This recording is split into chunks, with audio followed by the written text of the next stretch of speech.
we train them and certify them to work on these bridges because you're always fighting rust and corrosion, right? And we have to make sure that it's going to protect.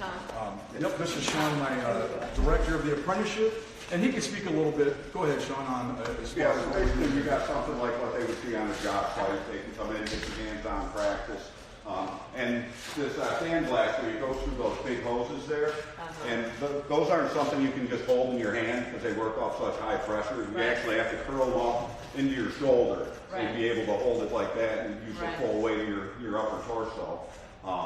It's hard work, but it's important. I mean, we go into chemical tanks, big chemical tank, they'll empty it out. We got to go in, remove all the paint that's in there and recoat it. So they're not having to replace the whole tank, or on bridges, they're not having to replace the whole bridge. They're just going to be able to sandblast and repaint it again. These panels here, like Robert was saying, this certification is through the Association for Material Protection and Performance. It's a worldwide organization. And they have to take a written test. Then they have to sandblast one of these panels to the spec that they're given, and then they have to coat one of these panels. And then they test it to make sure they got the right glass that they were supposed to and the right thickness of the paint, because the most important thing in this aspect is to do it properly to the manufacturer's specifications so it lasts. You know, you don't have to do it sooner, you're not wasting money, and you're not deteriorating the steel. Right. And you know, we've got a lot of big projects going on here in Michigan. The Mackinac Bridge is always going. We've got the new Gordie Howe. We're building battery plants in the state of Michigan. Yeah. Right. Well, you guys, I mean, the tradition, I was just talking to folks earlier, but you guys do your work based on long-standing traditions of what is the highest skill kind of work. But also, in the future, you all are looking at industries of the future in terms of how you're transitioning also to make the batteries and all of that still part of your training and the work that we do going forward. It's really outstanding. Absolutely. Thank you, Sean. And you know what, Madam Vice President, one other thing is, you know, continuing to sign legislation for construction that has labor standards in it, that gives us more opportunity to provide careers for these young folks. You know, one thing that we do not suffer with here in our organization, because it's so inclusive, we don't have gender pay gaps.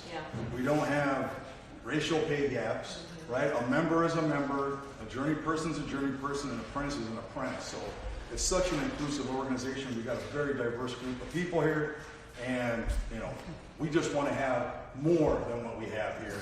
Train more people, have more work. All right, let's get some more legislation to keep building. And there's no student loan for our apprenticeship. You know, it's all self-funded. You got pensions, and you got sick leave and health care.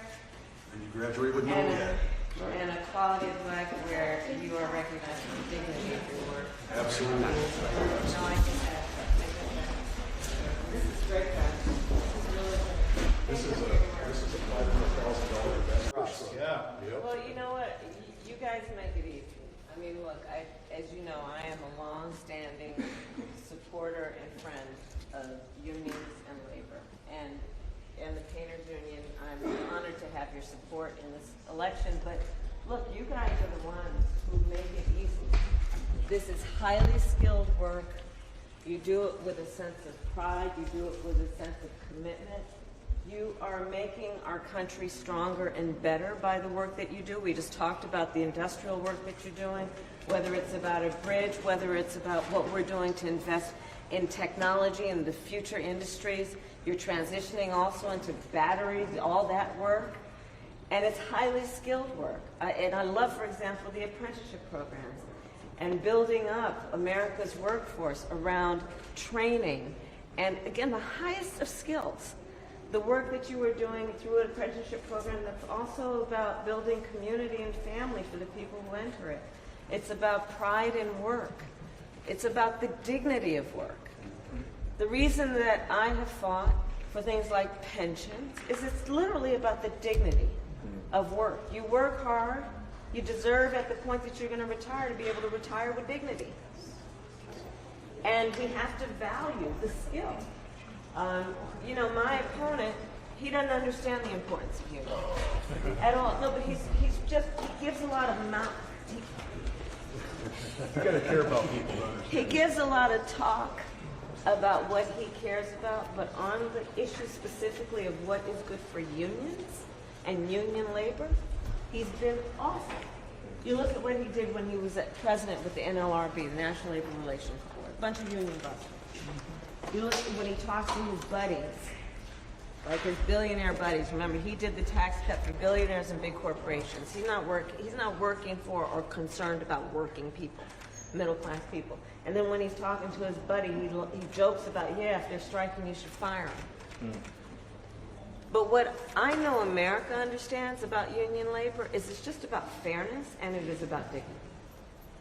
Wherever I go, I tell people, look, if you've got a 5-day work week, if you've got sick time, if you've got vacation time, if you have a pension, thank the union member. Thank unions. Because whether somebody's a member of a union or not, union labor and hard work is so much of what fought for workers' rights across the board. So, look, I'm here for you. We have an election coming up in 8 days. That you're gonna win. And we are.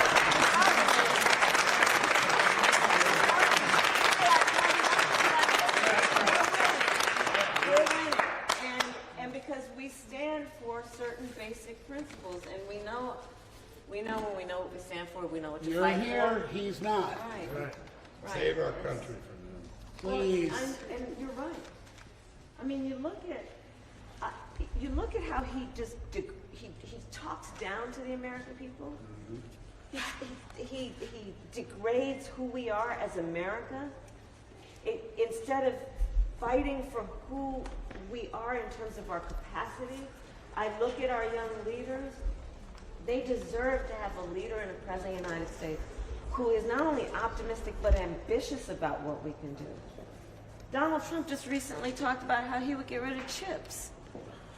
The number of jobs for the painters union members, building trades members writ large, what we did with the Inflation Reduction Act, the jobs we've created there, the work that we've done that's been about partnering with the private sector to create incentives for them to put the money into it, and also prioritizing, as I always will, letting them know as we create these jobs, put them through your apprenticeship programs, let's make those union jobs and good paying jobs.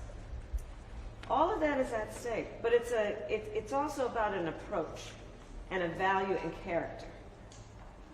And right now, I've been saying, look, imagine January 20th, because there will be, one of us is going to be elected.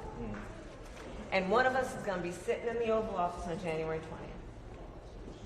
And it's a choice on many levels, including whether you want Donald Trump sitting in the Oval Office, stewing over his enemies list, or what we're going to do together, which is they're focused on American workers and American families on our to-do list. So we got a lot at stake. We are going to win. Yeah.